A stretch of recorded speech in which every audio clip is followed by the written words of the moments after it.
თბილისის საქალაქო სასამართლოს გადაწყვეტილებით სტრატეგიული და განსაკუთრებული მნიშვნელობის მქონე ობიექტის ჯგუფურად ხელში ჩაგდების მცდელობის, ჯგუფურ ძალადობაში მონაწილეობის ბრალდებით დაკავებულ 7 პირს აღკვეთის ღონისძიების სახით პატიმრობა შეეფარდა. საქმეზე წინა სასამართლო მოსმენა 27 ოქტომბერს გაიმართება. თემაზე ჩვენი ჟურნალისტი ხატია ჯამალაშვილი მუშაობს, რომელიც ახლა პირდაპირ ეთერში გვერდდება. ხატია, გისმენთ. პრეზიდენტის სასახლესთან 4 ოქტომბერს განვითარებული მოვლენების დროს დაკავებული 7 პირის სასამართლოს ხდომა გაიმართა დღეს თბილისის საქალაქო სასამართლოში.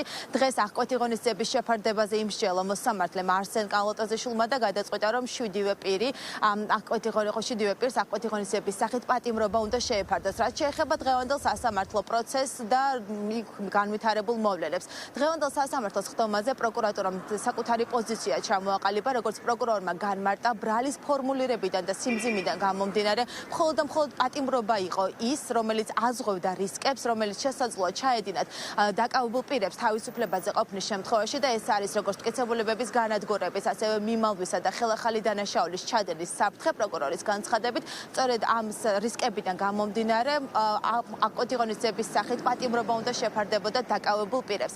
ბუნებრივია, ამ მოსაზრებას არ დაეთანხმა დაცვის მხარე. დღეს სასამართლოს ხდომაზე ადვოკატებმა საკუთარი პოზიციები დაასაბუთეს, მათ შესთავაზეს მოსამართლეს საერთოდ აღკვეთი ღონისძიების გარეშე დაეტოვებინათ დაკავებული პირები, ალტერნატივის სახით კი გირაო შესთავაზეს, ასევე დასახელდა საპატიმრო გირაოც. ერთ-ერთი დაკავებული პირის კონსტანტინე კოკაიას ადვოკატმა დღეს სასამართლოს ხდომაზე წარმოადგინა 10-მდე ფორმა 100 ჯანმრთელობის დამადასტურებელი ცნობები საკუთარი დაცვის ქვეშ მყოფი პირის და განაცხადა, რომ 2019 წლიდან მას სერიოზული ჯანმრთელობის მდგომარეობა აქვს და ამიტომ მას ჭირდება პერიოდული კონტროლი. სწორედ ამიტომ ადვოკატი ითხოვდა, რომ მოსამართლეს არ დაეტოვებინა პატიმრობაში მისი დაცვის ქვეშ მყოფი პირი, თუმცა როგორც გამოიკვეთა, არ გაითვალისწინა ეს მოსამართლემ. ჩვენ ბუნებრივია შეფასება ვთხოვეთ ამ გარემოების პროკურორს. პროკურორმა განაცხადა, რომ დაცვის მხარეს არ მიუწოდებია პროკურატურისთვის ეს სამედიცინო დოკუმენტაცია და პროკურორმა მოუწოდა ადვოკატს, რომ დროულად მიაწოდოს საგამოძიებო უწყებას ეს დოკუმენტაცია იმისთვის, რომ მოხდეს გადასინჯვა შეფარდებული აღკვეთი ღონისძიების.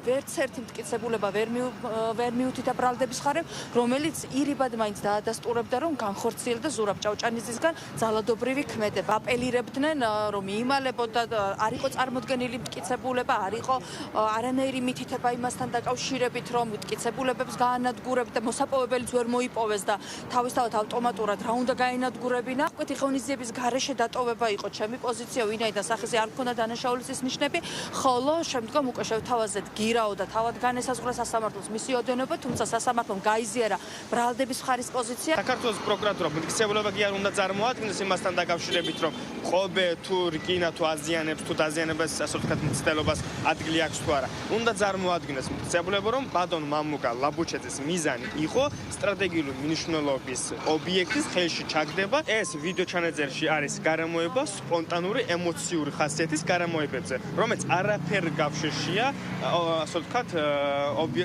სტრატეგიული მნიშვნელობის ობიექტის ხელში ჩაგდებასთან თუ ჯგუფური ასე ვთქვათ, ქმედების ჩადენაში და მით უმეტეს ორგანიზებული ჯგუფის. ეს მტკიცებულებები, რაც იყო წარმოდგენილი, საუბარი არის ფორმა 100 და საუბარი არის დაახლოებით 7 ფორმა 100 დაწყებული 2019 წლიდან დასრულებული 2024 წლის ჩათვლით. თუ პროკურატურის წარმომადგენელი ბრალდების მხარეს სურდა, რომ გაცნობოდა აღნიშნულ მტკიცებულებას, შეეძლო წამომდგარიყო სასამართლო პროცესზე, ან თავად სასამართლოსთვის ეთხოვა, რომ გადაეცა ეს მტკიცებულებები, გაცნობოდა და შემდგომ ისევ დართული იყო სისხლის სამართლის საქმეს ცნობის სახით. კონსტანტინე კოკაიაზე 2019 წლიდან მოყოლებული აქვს გულის სერიოზული პრობლემები და მუდმივად საჭიროებს გარკვეულწილად მეთვალყურეობას როგორც ექიმის, ასევე საჭიროებს კონკრეტულ მედიკამენტოზურ მკურნალობას, რომელიც არის მითითებული შესაბამის სამედიცინო დოკუმენტაციაში.